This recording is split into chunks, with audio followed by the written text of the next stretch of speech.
প্রায় এক দশক আগে গরিবের ব্যাংকার ডক্টর মোহাম্মদ ইউনূসকে নিয়ে কথা বলেছিলেন নরেন্দ্র মোদি।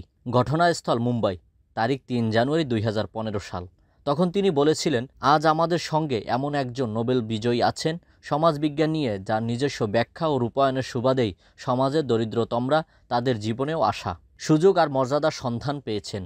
যে মঞ্চে দাঁড়িয়ে নরেন্দ্র মোদি এই কথা বলেছিলেন সেটা ছিল ভারতের ১০২তম বিজ্ঞান কংগ্রেসের উদ্বোধনী অনুষ্ঠান। এই বিজ্ঞান কংগ্রেস হলো ভারতের সামগ্রিক বিজ্ঞান চর্চা বিজ্ঞানীদের সবচেয়ে মর্যাদা ব্যঞ্জক বার্ষিক সম্মেলন। চিরাচরিতভাবে ভারতের প্রধানমন্ত্রীরাই এই সম্মেলন উদ্বোধন করে থাকেন, আর নরেন্দ্র মোদি প্রধানমন্ত্রী হওয়ার পর সেটাই ছিল দেশের প্রথম বিজ্ঞান কংগ্রেস। মুম্বাইয়ের সেই সম্মেলনে মোট ৫ জন নোবেল বিজয়ীকে আমন্ত্রণ জানানো হয়েছিল, যার মধ্যে ৪ জন বিজ্ঞানের বিভিন্ন শাখায় নোবেল পেয়েছিলেন, আর ৫ম জন ছিলেন শান্তিতে ২০০৬ সালের নোবেল বিজয়ী মোহাম্মদ ইউনূস।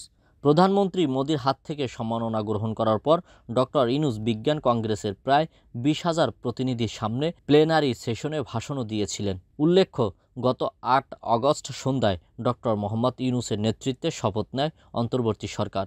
শপথের কয়েক মিনিটের মধ্যেই প্রধানমন্ত্রী নরেন্দ্র মোদি তাকে শুভেচ্ছা জানিয়ে টুইট করেন। টুইটে মোদি বলেন, নতুন দায়িত্ব গ্রহণ করা প্রফেসর ইউনূসের প্রতি আমার শুভেচ্ছা।